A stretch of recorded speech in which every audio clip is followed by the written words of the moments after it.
Buenas tardes, estimado tutor, compañeros. Me presento, mi nombre es Julián Marcelo Acosta Villarreal, estudiante de la carrera de Gestión Ambiental de la Universidad Técnica Particular de Loja. En el presente video vamos a tratar temas en referencia a la unidad 1, que tratan acerca de los datos de entrada, los procesos y datos de salida que se presentan en la lógica de la programación.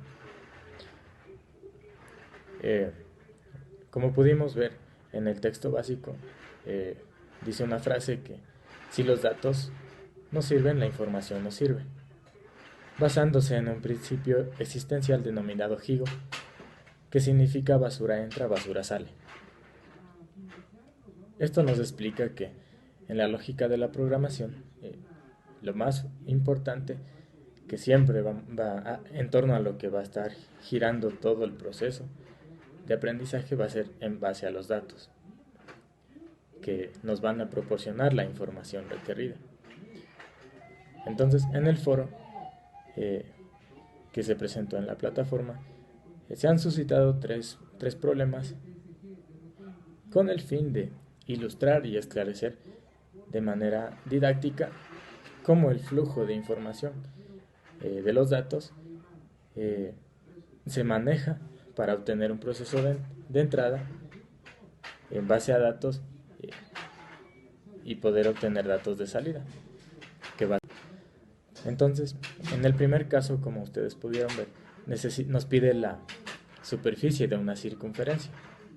En el caso 2, nos pide la calificación promedio del último parcial de la asignatura de la lógica de la programación. Y en el tercer caso, nos pide el costo de una llamada telefónica basándonos en el tiempo que dura y el costo por minuto. En el caso de los tres problemas, los procesos pudieran ser distintos, por ser valores de distinta naturaleza, distintas variables, más el final, lo que necesitamos es un dato de salida, que va a ser la información requerida para según el problema que se necesite.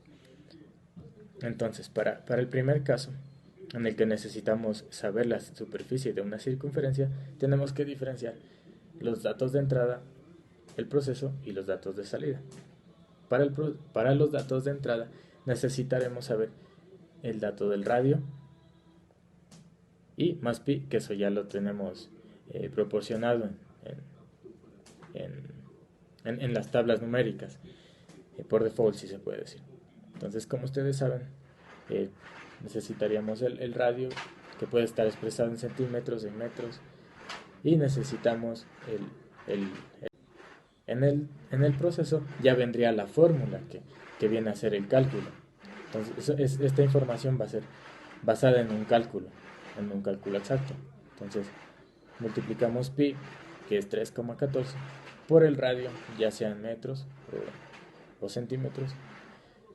Multiplicamos pi por radio al cuadrado y obtenemos el dato de salida, que sería ya en metros cuadrados o centímetros cuadrados, de ser el caso, que vendría a ser la solución al problema dado. En el segundo caso, necesitamos la calificación promedio del último parcial de la asignatura de lógica de la programación. Para ello necesitamos la nómina total de todo el alumnado con su nota respectiva del último parcial. Eh, para saber la nota del último parcial necesitamos el número de notas, ¿no?, que vendrían a ser las variables, que podrían ser 4 o 3, según el caso. Lo sumamos y lo dividimos para el número de notas que se obtuvieron en dicho parcial, para obtener la nota final. Entonces, en el proceso de datos de entrada, necesitaríamos las notas y la nómina. En el proceso vendría a ser la sumatoria total de las notas divididas para el número de variables, el número de componentes que se obtuvieron durante ese. Más explicativa, más clara, cómo el flujo de los datos infieren en procesos, ¿no?, en la lógica de la programación, y cuyo objetivo es obtener datos de salida. Entonces, para ello es muy importante que en la parte específica los programadores siempre se aseguren de que los datos de entrada sean verdaderos y sean lo más eficaces posible para obtener de igual manera un, un dato de salida que sea en referencia a la calidad de los datos de entrada.